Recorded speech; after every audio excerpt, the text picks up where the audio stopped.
all morning. The Fox 61 Morning News starts now.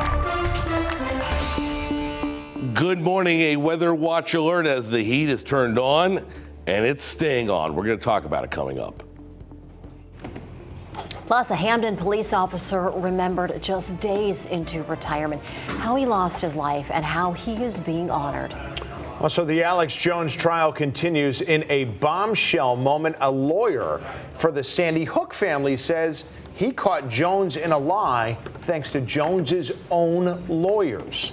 We'll explain what that's all about, but that is the talk of the country today. It certainly is a lot to unpack there. But good morning, happy Thursday. We're glad you're with us here on Fox 61, America Areas. And I'm Tim Lammers. As always, we want to get your morning started with a check on the weather.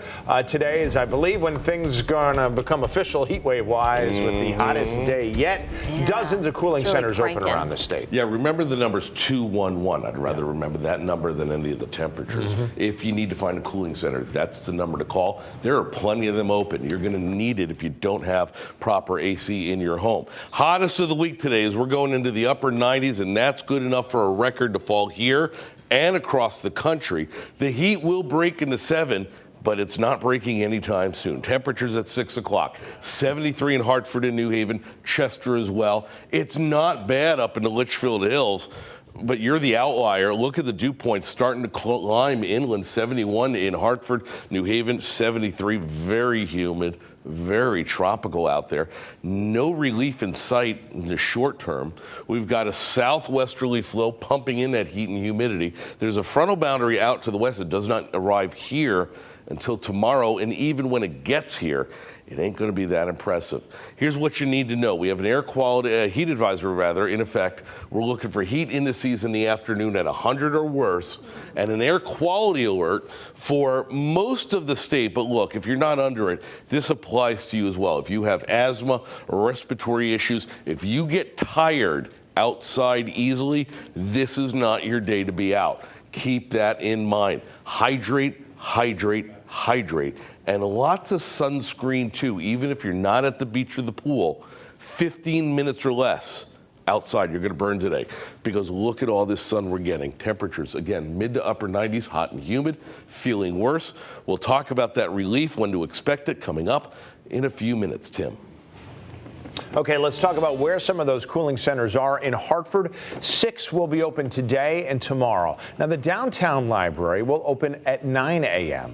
All the other locations open at 10. And they include other libraries: the Albany Library, Barber Library, the Camp Field Library, Dwight Library, and the Park Street Library at the Lyric. On Monday, Governor Lamont activated Connecticut's extreme hot weather protocol. That will also last until tomorrow. New Haven has activated its hot weather protocol as well, which means several resources will be made available to those at risk, including the homeless and elderly people.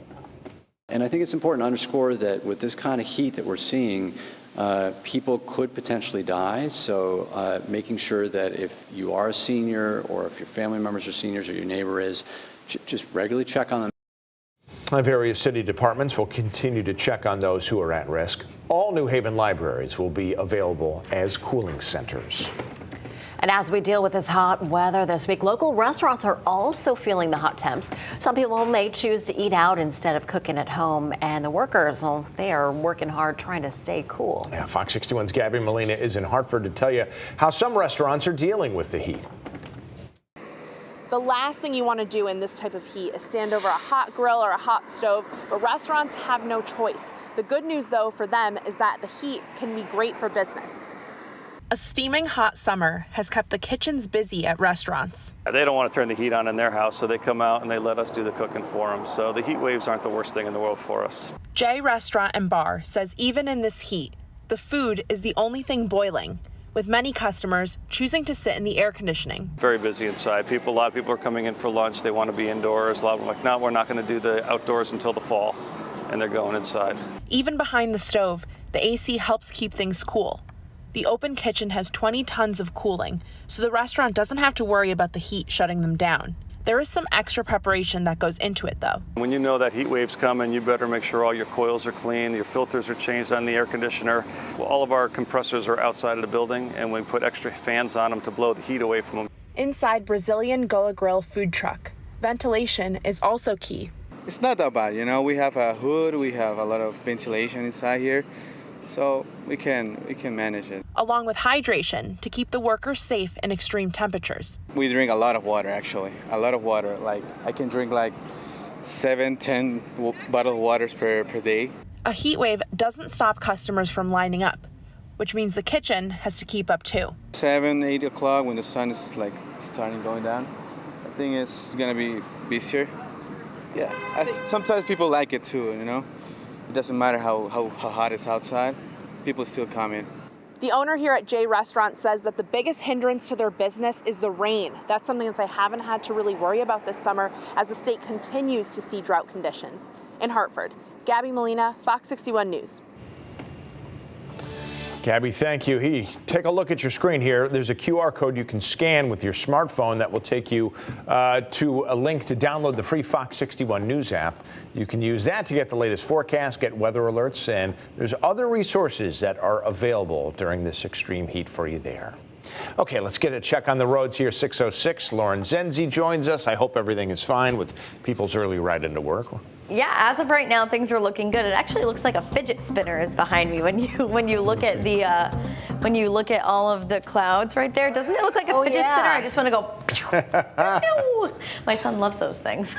Yeah. Let's take a look at our Hartford drive times. Things are looking good on I-91 north and southbound. 84, we do have some delays on the eastbound side. New Burton Ave to the Hartford Tunnel will take you about 8 minutes. Glastonbury to the Founders Bridge. Route 2 is looking okay as of right now. They do have some delays, but that is not out of the ordinary for our morning commute this morning. Let's take a live look outside in Waterbury now that construction has cleaned up for the morning. I-84 east and westbound moving perfectly fine as of right now. New Haven, you could see that haze right there. It's almost like you could see the heat if that were a thing. I-95 north and southbound looking good right there in New Haven. Now down in Fairfield County, we are starting to see those delays pick up on the southbound side of I-95 in Fairfield. Do also want to quickly mention at Bradley International Airport, there are several delays, so be sure if you are heading out to the skies or if you are going to be picking someone up from Bradley to always check in with your airline. We'll check back in coming up in the next half hour. Lauren, thank you. Hartford police said a 15-year-old boy was shot early this morning. It happened just after midnight on Pershing Street. Hartford police said he is being treated at a hospital, and at this point, his life is not in danger. They didn't say who shot him or why, but they are still investigating, so we'll keep you updated on air and through the Fox 61 News app. And police are asking for the public's help to find a missing teenager and her son. So please take a look at the screen right now. A silver alert is issued for 15-year-old Emily Benitez on the right and her 5-month-old son, Oscar Ortiz, on the left. Emily and her son have been missing since July 26th from Bridgeport. Her son is almost 6 months old. Anyone with information should call Bridgeport police. One man died after being pulled from the pool at Hubbard Park in Meriden, and now the pool is going to be closed today and for the rest of the week. Police say a 72-year-old man was pulled from the pool shortly after 3:30 yesterday afternoon. Lifeguards performed CPR, but he later died at the hospital. Police say no foul play is suspected. The Office of the Chief Medical Examiner will figure out what caused his death.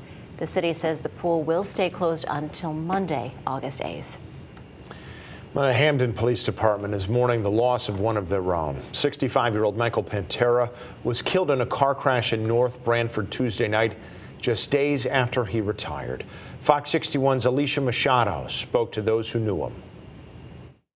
Flags in Hamden flying at half staff in honor of 65-year-old Michael Pantera, a 24-year-old veteran of the Hamden Police Department who was killed in a car crash in North Branford Tuesday night, just 2 days after retiring from public service.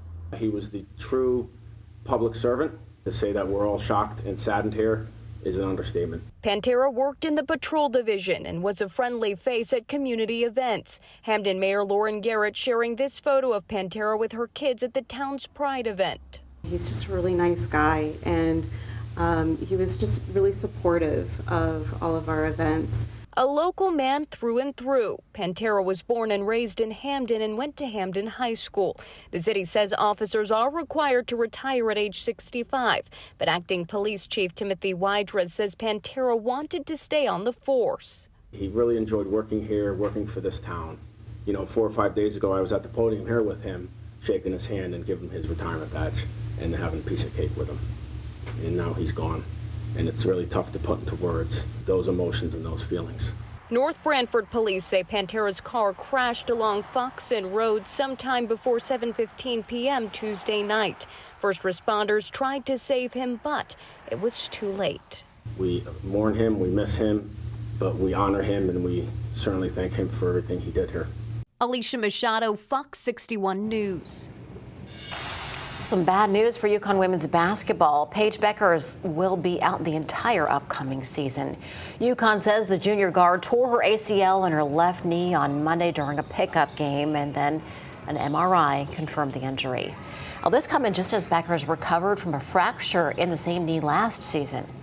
Fans will recall that she had surgery and missed multiple games with the injury before returning for the NCAA tournament. Well, UConn women's head basketball coach Gino Auriemma released a statement on Becker's injury, saying in part, quote, "We're all devastated for Paige. She's worked really hard to get stronger and healthier this offseason, and this is an unfortunate setback. Our program will support Paige through her healing process to help her come back better and stronger."